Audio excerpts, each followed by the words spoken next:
मैं अपने सभी प्रेस के साथियों का धन्यवाद देता हूं और अच्छा लगता है आप लोगों से मिलने का, क्योंकि पहले भी मैं मिला था आप लोगों से। कुछ दिन पहले हम लोग यहाँ पर मिले थे। उस समय हमारी समाजवादी पार्टी की तैयारी चल रही थी। उस समय चुनाव की तारीखें नहीं आई थी।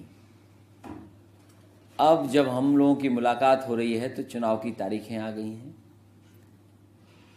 समाजवादी पार्टी ने कुछ प्रत्याशी अपने घोषित भी कर दिए हैं और मुझे खुशी है इस बात की कि पार्टी के प्रदेश अध्यक्ष गौरी यादव जी भी चुनाव लड़ेंगे। पार्टी के प्रदेश अध्यक्ष चुनाव लड़ने जा रहे हैं। ये तैयारी है पार्टी की। सिलवानी विधानसभा से चुनाव लड़ेंगे। साथ ही साथ जो अभी अशोक यादव ग्वालियर ग्रामीण से, ये भी हमारी पार्टी के पूर्व में प्रदेश अध्यक्ष रहे। इन्हें भी समाजवादी पार्टी ने मौका दिया है कि ग्वालियर ग्रामीण से ये चुनाव लड़ेंगे। मैं इस बात का धन्यवाद दूंगा मध्य प्रदेश की जनता का कि जिस समय हमारी पार्टी के नेता कंकण मुंजारे जी, उन्होंने बालाघाट में जो कार्यक्रम कराया, ऐतिहासिक कार्यक्रम हुआ। बड़ी संख्या में लोग उन कार्यक्रमों में पहुंचे। जिस समय मैं एयरपोर्ट गोंदिया से निकला हूं और जैसे ही विधानसभा क्षेत्र शुरू हुआ है, बड़ी संख्या में नौजवान मोटरसाइकिल पर समाजवादी पार्टी के झंडे लेकर के, सर पे लाल टोपी पहन करके, पार्टी के नारे लगाते हुए हम लोग चले और ऐतिहासिक कार्यक्रम हुआ। इससे ये महसूस होता है कि जनता में समाजवादी पार्टी के प्रति लगाव भी है और समाजवादी नीति कार्यक्रमों को पसंद भी कर रहे हैं। वहां शानदार कार्यक्रम हुआ। सैडोल में हमारे गोंडवाना गणतंत्र पार्टी के महासचिव बैठे हमारे साथ, नौजवान साथी। हमने मिलकर के दादा वो भी शामिल रहे, आपके राष्ट्रीय अध्यक्ष। और शहडोल में भी ऐतिहासिक कार्यक्रम हुआ। सिमरिया वाला मैं आपको बता ही चुका हूं, उस समय ही मैंने बताया था आपको। तो लगातार समाजवादी पार्टी कार्यक्रम कर रही है। आने वाले विधानसभा चुनाव में, जिसकी तारीख भी घोषित हो गई है, पार्टी चुनाव लड़ेगी। गोंडवाना गणतंत्र पार्टी के साथ हमारे गठबंधन की बातचीत है। बहुजन समाज पार्टी से भी कोशिश करेंगे कि कोई रास्ता निकले। हम तीनों दल मिलकर के कोई रास्ता निकालें राजनीतिक, क्योंकि मध्य प्रदेश बहुत सी चीजों में पीछे छूट गया है। लगातार भारतीय जनता पार्टी की सरकार ने यहां के किसानों को दुख दिया है, तकलीफ दी है, परेशानी दी है। यहां हमारी गरीब जनता, आदिवासी जनता, माताएं, बहनें, उनको भी बहुत निराश किया है। जिस भरोसे से और जिस उम्मीद के साथ भारतीय जनता पार्टी की मदद की है जनता ने, उस पे भारतीय जनता पार्टी खरी नहीं उतरी है। अगर हम आत्महत्याओं का हिसाब किताब लगाएं, जो सरकारी आंकड़े हैं, अगर देश के पैमाने पर हम देखें पिछले 4.5 साल में, तो पिछले 4.5 साल में पूरे देश में 50,000 किसानों ने आत्महत्या की है। केवल अगर हम मध्य प्रदेश का देखें, जो इतने वर्षों से सरकार में हैं, अगर यहां का भी आंकड़ा देखें तो आंकड़े बहुत हैं। बड़ी संख्या में किसानों ने आत्महत्या की है। पिछले 10, 12, 13 साल में लगभग 9,000 किसानों ने, यहां भी 11,000 के लगभग पहुंच जाती है संख्या, कि यहां भी किसानों ने आत्महत्या की। देश के पैमाने पे 4.5 साल में 50,000, और यहां पर जब से भारतीय जनता पार्टी की सरकार है 11,000 किसानों ने आत्महत्या की है। ऐसा अखबारों ने भी कई बार समय समय पर लिखा है। और स्थिति ऐसी पैदा हो गई है कि अब प्रदेश सरकार भी आंकड़े नहीं दे रही है, केंद्र सरकार ने भी आंकड़े रोक दिए।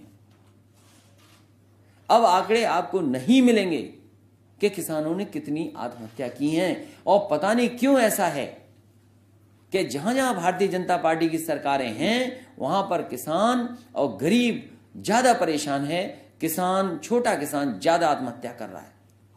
कई मौकों पर कहा, मैं उस बात को फिर दोहराता हूं, नोटबंदी ने, जीएसटी ने किसानों को, गरीबों को तो परेशान किया ही किया, व्यापारियों को भी संकट में डालने का काम इन दोनों चीजों ने किया। और वहीं भारतीय जनता पार्टी की सरकार कहती कि हम एमएसपी देंगे। मैं जानना चाहता हूं मध्य प्रदेश में किसानों को कितनी एमएसपी जो सरकार ने घोषित की है वो मिली है, या जब कभी देवी आपदा के कारण ओलावृष्टि से या बारिश या किसी से जो किसानों को नुकसान हुआ होगा, कितना सरकार ने उनको मदद की होगी। भावांतर स्कीम भी असफल रही है। जहां हम कानून व्यवस्था के आंकड़े देखें, महिलाओं को, हमारी माताएं बहनों को, गरीब माताएं को सबसे ज्यादा उत्पीड़न का सामना करना पड़ रहा है मध्य प्रदेश में। मैं उन आंकड़ों को आपके सामने नहीं कहना चाहता हूं, उन आंकड़ों को भी आप जानते होंगे कि देश में सबसे ज्यादा महिलाओं पर और बेटियों पर उत्पीड़न किस प्रदेश में है। आपका मध्य प्रदेश ही है उनमें आंकड़ों में सबसे आगे है। बीजेपी के लोगों को बहुत चिंता रहती थी गाय की, गाय मां की। हर प्रदेश में इन्होंने न जाने क्या क्या बातें कही। उत्तर प्रदेश में तो हमने बड़े करीब से देखा और गाय मां के लिए न जाने क्या क्या करने का फैसला सुनाया, कहा, लेकिन गाय मां बताओ सड़कों पे घूम रही है। कोई ठोस कदम अभी तक नहीं उठा पाए और न उनकी देखभाल के लिए कोई ठोस इंतजाम सरकार कर पाई है। जहां तक स्लॉटर हाउस खोलने की बात है, आपको इस बात की जानकारी होगी और आपको जानकारी करनी चाहिए।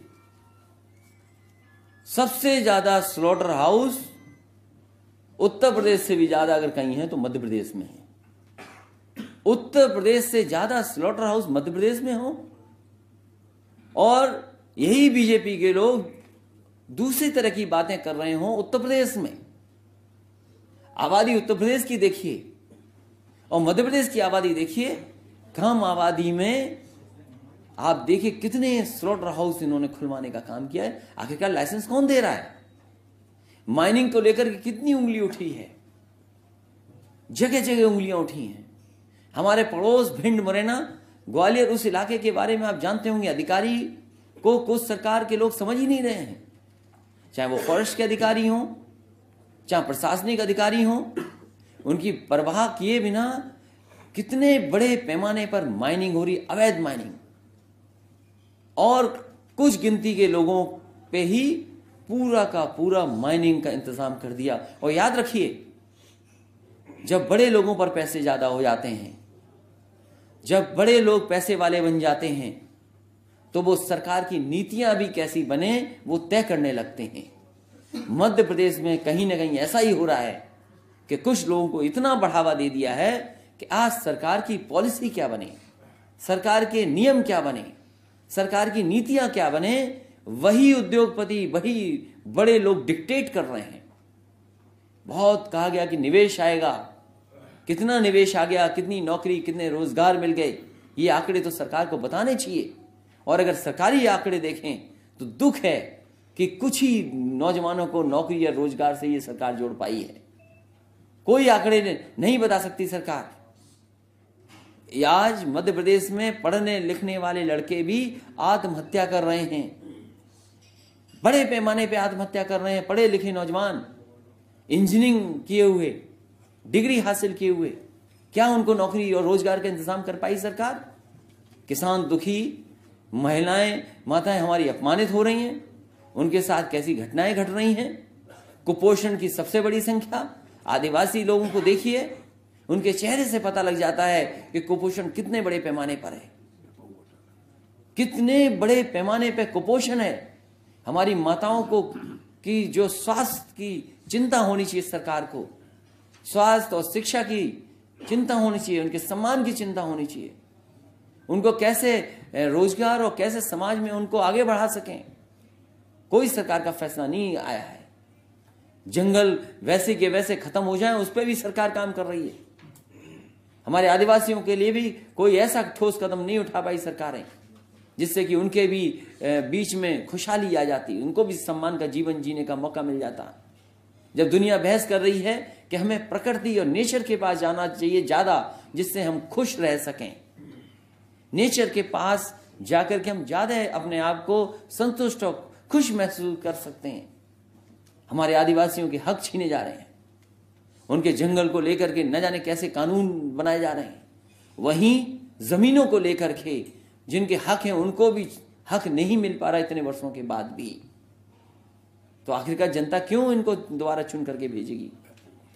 वैपम घोटाला में तो ऐसा घोटाला हुआ है कि जिसने सच की आवाज उठाई उसी को कहीं और का टिकट काट दिया, कट गया या काट दिया भगवान जाने। जो आवाज उठाया व्यापन को उसका रास्ता दिखा दिया, कुछ स्वर्ग गए होंगे, कुछ नर्क गए होंगे, हमें तो नहीं पता। लेकिन सोचिए कितनी बड़ी घटना हुई है। इसलिए मध्य प्रदेश की जनता और खासकर किसान, गरीब, आदिवासी भाई, माताएं, बहनें और नौजवान चाहते हैं बदलाव हो यहां, और बदलाव खुशहाली के लिए हो। समाजवादी लोग एक विकल्प दे रहे हैं, एक ऐसे विचारधारा के साथ जुड़ने के लिए हम अपील कर रहे हैं जिसने उत्तर प्रदेश को एक नई विकास की ऊंचाइयों पर ले जाने का काम किया। हमने जो काम किए हैं समाजवादियों ने, हमें कभी कभी गर्व होता है इस बात का कि हमारे काम को प्रधानमंत्री जी शिलान्यास का शिलान्यास कर रहे हैं, उद्घाटन का उद्घाटन कर रहे हैं। सोचिए किसी पार्टी के इतने बड़े काम हों, इतने बड़े फैसले हों कि उसके प्रधानमंत्री जी भी उसका करें, तो उस पार्टी के लिए कितनी गर्व की बात होगी। यहां तो 2 इंजन की सरकार है, कोई बहाना भी नहीं कर सकते। सड़कें कहा अमेरिका से अच्छी हैं, हम तो उमरिया से लेकर के सैडोल चल करके आए हैं, बताओ वो सड़क कैसी है। NHAI का न जाने कितना पैसा मिल सकता था प्रदेश को, लेकिन NHAI को जितना पैसा मिलना चाहिए था नहीं मिला। उसका कारण क्या हो सकता है? और आदि अधीर योजनाएं, जो हमारे यहाँ शिक्षा मित्र होते हैं, आपके यहाँ अतिथि शिक्षक होते हैं, उनकी समस्याओं का समाधान नहीं ढूंढ पाई सरकार। रोजगार सेवकों की समस्या नहीं ढूंढ पाई सरकार। आशा कार्यकर्ताओं को वैसे ही उलझा के रखा हुआ है, आधा अधूरा। आंगनवाड़ियों को भी वही सपने दिखाए जा रहे हैं, आधे अधूरे। रसोइयों को वही सपने दिखाई दे जा रहे हैं, आधे अधूरे। तो आखिरकार आपने किसके लिए काम किया है? जब चुनाव में गए आपने कहा हम सब समस्याओं का समाधान कर देंगे। हमारे पत्रकार साथियों को जानकारी होगी इस बात की कि जो अतिथि शिक्षक हैं या शिक्षा मित्र हमारे यहाँ जिनको कहते हैं, उनको बनाने का काम अगर किसी ने किया था तो यही भारतीय जनता पार्टी के लोग हैं जिन्होंने शुरुआत की थी, और आज उन्हीं ने उनको धोखा देने का काम किया। उत्तर प्रदेश में चुनाव में गए तो कहा कि आपको सरकारी नौकरी मिल जाएगी, आपको सरकारी इंतजाम मिल जाएंगे, जो सुविधा शिक्षक होती वो मिल जाएगी। लेकिन किसी को नौकरी परमानेंट नहीं मिल पाई। परीक्षा भी इतनी कठिन करा दी कि बड़े बड़े लोग फेल हो गए उसमें। योजना की शुरू खुद ही उलझाए सुप्रीम कोर्ट तक से, और आज अधूरा छोड़ दिया। आंगनवाड़ी वाली बेचारी मांग रही हैं, आशा कार्यकर्ता मांग रही हैं, इन्हीं ने कहा कि हम सरकारी नौकरी दे देंगे आपको। थोड़ा बहुत मानदेय बढ़ा दिया, उन्हें संतुष्ट कर दिया। अब चुनाव आ गया तो खुश कर दिया। रसोइयों को क्या पैसा मिल रहा है? आधी अधूरी योजनाएं। इसलिए हम समाजवादी लोग मानते हैं इस बात को, केंद्र सरकार भी कोई आधी अधूरी योजनाएं न बनाए, जो योजना बनाए वो ठोस बनाए। क्योंकि आंगनवाड़ी, आशा कार्यकर्ता, ये बनी योजनाएं तो केंद्र से हैं और ये आंदोलन करते हैं प्रदेश सरकार के खिलाफ। प्रदेश की सरकार को इसका जवाब देना पड़ता है। इसलिए यहां तो 2 इंजन की सरकार थी, तब भी इनकी मांगे पूरी नहीं हुई हैं। इसका मतलब है इनको भी धोखा देने का काम किया है। नौकरियों का कुछ दिख नहीं रहा है, पता नहीं कितना मेड इन मध्य प्रदेश हो रहा होगा। अब ये अलग बात है, कांग्रेस के लोग कुछ और मेड इन कर दे रहे हैं। कैसे बनेगा यहां पर जब इंफ्रास्ट्रक्चर नहीं होगा? इसलिए जनता विकल्प के लिए समाजवादियों की तरफ देख रही है, और हमें उम्मीद है कि एक बार समाजवादी पार्टी ने बड़ी संख्या में विधायक जीते थे, इस बार भी हम लोग काम करने आए हैं और लगातार काम करेंगे। हमारी पार्टी की संख्या भी ज्यादा होगी, और हमें खुशी है इस बात की कि गौरवाना गणतंत्र पार्टी हमारी मदद करेगी, हमारा गठबंधन होगा और वहीं हमारी बातचीत बहुजन समाज पार्टी से भी